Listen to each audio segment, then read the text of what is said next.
Hey everybody, this is Andre here with the Kevin Breeze channel, and in this video, we're going to be doing a comparison between the Samsung Galaxy A02 and the Samsung Galaxy A11. To get more information about pricing and availability of these phones, be sure to check the link in the description because this stuff is always changing. But let's get started. So the Samsung Galaxy A02 has a 6.5-inch PLS IPS LCD display with a resolution of 720p, a PPI of 270, an aspect ratio of 20:9, and a screen-to-body ratio of 81.9%. We got the water drop notch here for the front-facing camera, and this camera is 5 megapixels. The Samsung Galaxy A11 has a 6.4-inch TFT display with a resolution of 720p, a PPI of 268, an aspect ratio of 19.5:9, and a screen-to-body ratio of 81.6%. We got a hole punch here for the front-facing camera, and this camera is 8 megapixels. So overall, in terms of practicality, with a slightly larger display, I would say the Samsung Galaxy A02 does have a little bit of an advantage here, since they have pretty much the same screen-to-body ratio, which means the bezels are the same size, and the quality, as far as the resolution and PPI and all that,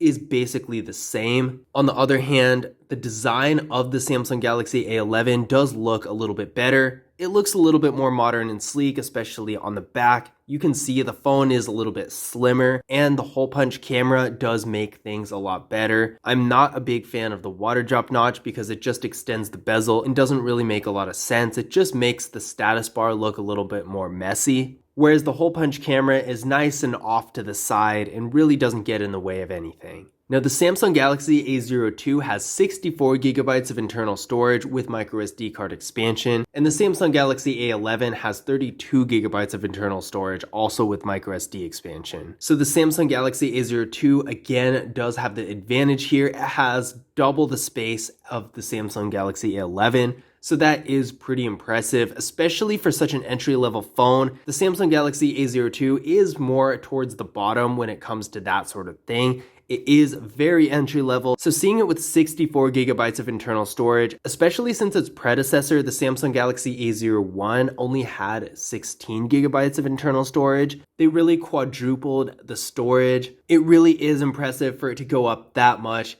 and to be higher than the Samsung Galaxy A11. Now, there are two versions of the A02. There is one with 32 gigabytes of internal storage with 2 gigabytes of RAM. But for the sake of this video, this phone is the 64 gigabyte version with 3 gigabytes of RAM. Now, neither of these phones have wireless charging, and the Samsung Galaxy A02 doesn't have a fingerprint scanner or face unlock, which is a disappointment because the Samsung Galaxy A01, again, this phone's predecessor, did have at least face unlock, but now you're stuck with a PIN or a password, which is not okay in my opinion. In 2021, I do expect pretty much any phone I use to have either face unlock or a fingerprint scanner, and this phone has neither, so that is a huge drawback. On the other hand, the Samsung Galaxy A11 does have a fingerprint scanner right here on the back. It's in a really nice spot, and real quick, let's see how well it works. And it unlocked right away. Let's try it one more time. And there we go. So this fingerprint scanner is really functional, and unlike the A02, it does have one. So that is a really good advantage in favor of the Samsung Galaxy A11, because no matter what situation you're in, typing a PIN onto a phone is just not ideal in this day and age. Taking a look at these phones' camera setups, the Samsung Galaxy A02 has a 13 megapixel rear camera and a 2 megapixel macro camera. Keep in mind that the Samsung Galaxy A02 does not have portrait mode, so if that's a feature that is important to you, then this is probably not going to be the phone for you. The Samsung Galaxy A11 has a 13 megapixel rear camera, a 5 megapixel ultra-wide camera, and a 2 megapixel depth sensing camera, so we know right away that the Samsung Galaxy A11 does have portrait mode with that depth sensing camera to help it out. Now these pictures were taken by the cameras of each phone. This one was taken by the Samsung Galaxy A02. It's really not bad, which is not really surprising because Samsung cameras are typically really good. The colors are well balanced and the details are sharp. The only thing I don't particularly care for in this specific image is the surroundings of the subject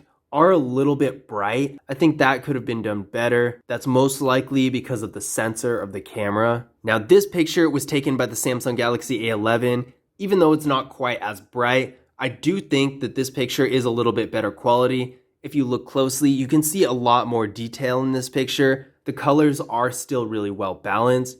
In general, I don't think the difference in quality between these two phones is huge. I think the Samsung Galaxy might be a little bit better, but it's really hard to say. That being said, I would still give the advantage to the Samsung Galaxy A11 because it has an ultra-wide camera and the Samsung Galaxy A02 doesn't. Now, the Samsung Galaxy A02 does have a macro camera, but at the same time, I feel like an ultra-wide camera has a lot more applicable uses than a macro camera, so I would give it to the A11, especially since the details in this photo are a lot more vivid than the details in this photo. I think the lighting and the color really just had to do with the angle and focus.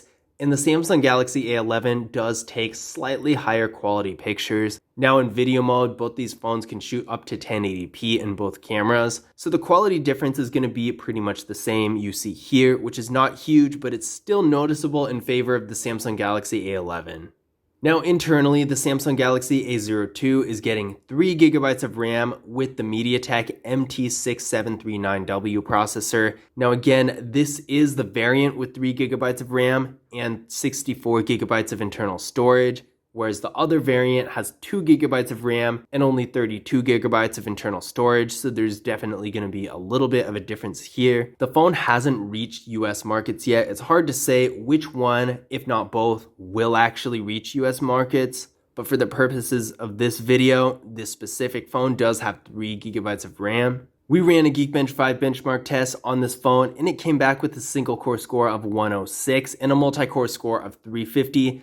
Really not very impressive. Now the Samsung Galaxy A11 is getting 2GB of RAM with a Qualcomm Snapdragon 450 processor. This phone came back with a single core score of 129 and a multi-core score of 488. So really, it's not that far ahead of the Samsung Galaxy A02. If you're looking to do stuff like browsing the web and really basic activities like that, then these phones should be able to hold up to it. But if you're trying to do something more intense, like playing a game or doing photo and video editing, then you're probably going to run into some problems. Now, to give you an idea of the performance difference between these two phones, which is probably not going to be very much, I'm going to do a little demonstration for you. So we're going to open Google Chrome.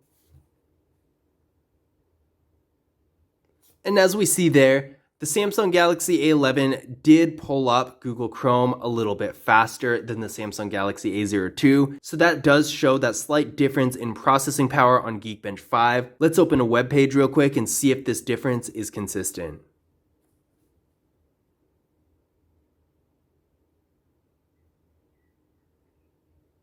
So again, the Samsung Galaxy A11 was a little bit faster than the Samsung Galaxy A02. So that just goes to show that even though they're really close, the processing power, even though it's just a slight difference, is going to be noticeable. So the Samsung Galaxy A11 is going to be faster. Now, if you're trying to do things in a completely different level, like video editing and gaming, then it's not going to really make that much of a difference. Neither of these phones are going to do that kind of thing well. But for more basic, simple tasks, the A02 is going to be able to do all the same things the Samsung Galaxy A11 can do, but the Samsung Galaxy A11 is going to do them a little bit better, a little bit faster. But that is really the extent of this performance difference, so keep that in mind as well. Now, there is a little bit of a difference in battery. The Samsung Galaxy A02 has a 5,000 milliamp hour battery, and the Samsung Galaxy A11 has a 4,000 milliamp hour battery that also supports 15 watt fast charging. So the important takeaway here is the Samsung Galaxy A02 has a bit larger of a battery, so it's going to get more life per charge